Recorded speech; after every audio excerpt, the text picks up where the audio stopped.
Hello everyone, ಎಲ್ಲರೂ ಹೇಗಿದ್ದೀರಾ? I hope ಎಲ್ಲ ಚೆನ್ನಾಗಿದ್ದೀರಾ ಅಂತ ಹೇಳಿ. ಕೇಕ್ ಅಂದರೆ ಎಲ್ಲರಿಗೂ ಕಾಮನ್ ಆಗಿ ಇಷ್ಟ ಇದ್ದೇ ಇರುತ್ತೆ. ಸೊ ಮನೇಲಿ ಯಾವ ಥರ ಈಸಿಯಾಗಿ ಕೇಕ್ ಮಾಡ್ಬೋದು ಅಂತ ನೋಡೋಣ. ಮೊದಲಿಗೆ ಯಾವುದಾದ್ರೂ ನಾನ್ ಸ್ಟಿಕ್ ಪ್ಯಾನ್ ಅಥವಾ ನಾನ್ ಸ್ಟಿಕ್ ಪಾತ್ರೆ ಯಾವುದಾದ್ರೂ ಇದ್ದರೆ ತೊಗೊಳ್ಳಿ. ಅದಕ್ಕೇ ಬಟರ್ ಪೇಪರ್ನ ಹಾಕಿ ಸ್ವಲ್ಪ ಗ್ರೀಸ್ ಮಾಡ್ಕೊಳ್ಳಿ.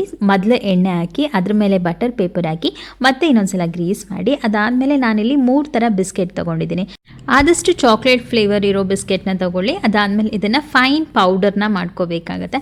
ಸೊ ಫೈನ್ ಪೌಡರ್ ಮಾಡ್ಕೊಂಡು ಆದಮೇಲೆ ಇದನ್ನು ಒಂದು ಬೌಲ್ಗೆ ಟ್ರಾನ್ಸ್ಫರ್ ಮಾಡ್ಕೊಳ್ತೀನಿ. ಸೊ ಟ್ರಾನ್ಸ್ಫರ್ ಎಲ್ಲ ಮಾಡ್ಕೊಂಡಾದಮೇಲೆ ನಾನಿಲ್ಲಿ 2 ಸ್ಪೂನಷ್ಟು ಸಪ್ರೇಟಾಗಿ ಇಟ್ಕೊಳ್ತೀನಿ. ಈಗ ನಾನಿಲ್ಲಿ 1 ಕಪ್ಪಷ್ಟು ಹಾಲು ತೊಗೊಂಡಿದ್ದೀನಿ.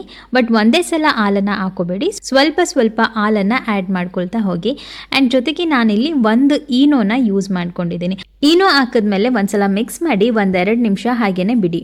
ಈ ಥರ ಸ್ಮೂತ್ ಬ್ಯಾಟರ್ ಬರೋ ತನಕ ಸ್ವಲ್ಪ ಸ್ವಲ್ಪ ಹಾಲನ್ನು ಹಾಕ್ಕೊಂಡು ಮಿಕ್ಸ್ ಮಾಡ್ಕೊಳ್ಳಿ.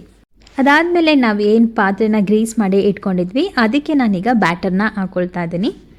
ಇದನ್ನು ಒಂದ್ಸಲ ಸೆಟ್ ಮಾಡ್ಕೊಳ್ಳಿ. ಈಗ ನಾನು ಒಂದು ಪ್ಯಾನ್ನ ಇಟ್ಟು ಪ್ರೀ ಹೀಟ್ ಮಾಡ್ಕೊಂಡಿದ್ದೆ. ಅಂತಂದರೆ ಒಂದು ಪ್ಯಾನ್ನ ಇಟ್ಟು 5 ನಿಮಿಷ ಬಿಸಿ ಮಾಡ್ಕೊಂಡಾದ್ಮೇಲೆ ನಾವೇನು ಕೇಕ್ ಬ್ಯಾಟರ್ನ ಪಾತ್ರೆಗೆ ಹಾಕಿದ್ವಿ ಅದನ್ನು ಸಿಮ್ಮಲ್ಲೇ 30 ನಿಮಿಷ ಬೇಯಿಸ್ಕೋಬೇಕಾಗತ್ತೆ.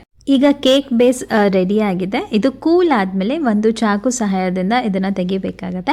ಸೊ ನಾನು ಏನು ಬಟರ್ ಪೇಪರ್ ಹಾಕಿದ್ದೆ ಸೊ ಅದನ್ನು ನಾನು ತೊಗೊಳ್ತಾ ಇದ್ದೀನಿ. ಸಖತ್ತು ಸ್ಪಾಂಜಿಯಾಗಿ ಬಂದಿತ್ತು. ಇಲ್ಲಿ ನಾವು ಮೈದಾ ಆಗಿರ್ಬೋದು, ಕೋಕೋ ಪೌಡರ್ ಆಗಿರ್ಬೋದು ಅಥವಾ ಶುಗರ್ ಆಗಿರ್ಬೋದು, ಎಗ್ಗು ಕೂಡ ನಾವು ಯೂಸ್ ಮಾಡಿಲ್ಲ. ತುಂಬಾ ಚೆನ್ನಾಗಿದೆ. ಆ್ಯಂಡ್ ಇಲ್ಲಿ ನಾನು ಡಾರ್ಕ್ ಚಾಕ್ಲೇಟ್ ಕೂಡ ತೊಗೊಂಡಿದ್ದೆ, ಶುಗರ್ ಫ್ರೀದು. ಮೊದಲಿಗೆ ಇಲ್ಲಿ ಒಂದು ಪಾತ್ರೆನ ಬಿಸಿಗಿಟ್ಟು ಅದ್ರ ಮೇಲೆ ಒಂದು ಪಾತ್ರೆನ ಇಟ್ಟು ಚಾಕ್ಲೇಟ್ ಏನು ಹಾಕಿದ್ವಿ ಅದಕ್ಕೆ ಸ್ವಲ್ಪ ಹಾಲನ್ನು ಆ್ಯಡ್ ಮಾಡಿಕೊಂಡು ಈ ರೀತಿ ಮೆಲ್ಟ್ ಮಾಡ್ಕೊಳ್ಳಿ. ಅದಾದಮೇಲೆ ಕೇಕ್ ಬೇಸ್ ಏನಿತ್ತು ಅದಕ್ಕೆ ಈ ಥರ ಚಾಕ್ಲೇಟ್ನ ನೀವು ಸ್ಪ್ರೆಡ್ ಮಾಡ್ಕೊಳ್ಳಿ. ಸೊ ಒಂದ್ಸಲ ಈ ಥರ ನೀಟಾಗಿ ಎಲ್ಲ ಕಡೆ ಸ್ಪ್ರೆಡ್ ಮಾಡ್ಕೊಳ್ಳಿ. ನಾನು ಆಗಲೇ ಏನು 1 ಸ್ಪೂನಷ್ಟು ಬಿಸ್ಕೆಟ್ ಪೌಡರ್ನ ಎತ್ತಿಟ್ಕೊಂಡಿದ್ದೆ. ಸೊ ಅದಕ್ಕೆ ಸ್ವಲ್ಪ ಹಾಲನ್ನು ಹಾಕ್ಕೊಂಡು ಈ ಥರ ಮಿಕ್ಸ್ ಮಾಡ್ಕೊಳ್ತೀನಿ.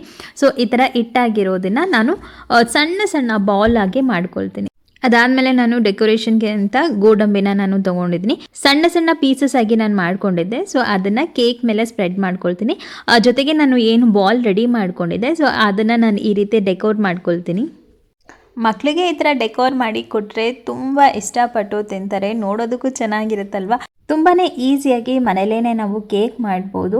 ಸೊ ಈಗಂತೂ ಸಮ್ಮರ್ ಹಾಲಿಡೇಸ್ ಇರೋದ್ರಿಂದ ಮಕ್ಕಳು ಎಲ್ಲ ಥರದ ತಿಂಡಿ ಬೇಕು ಅಂತ ಕೇಳ್ತಾನೆ ಇರ್ತಾರೆ. ಸೊ ನೀವೇ ಮನೇಲಿ ಈ ಥರ ಟ್ರೈ ಮಾಡಿ ಕೊಡಿ, ನಿಮ್ಮ ಮಕ್ಕಳು ಕೂಡ ಇಷ್ಟಪಟ್ಟು ತಿಂತಾರೆ. ಆ್ಯಂಡ್ ತುಂಬಾ ಸಾಫ್ಟಾಗಿ ಕೂಡ ಬಂದಿತ್ತು.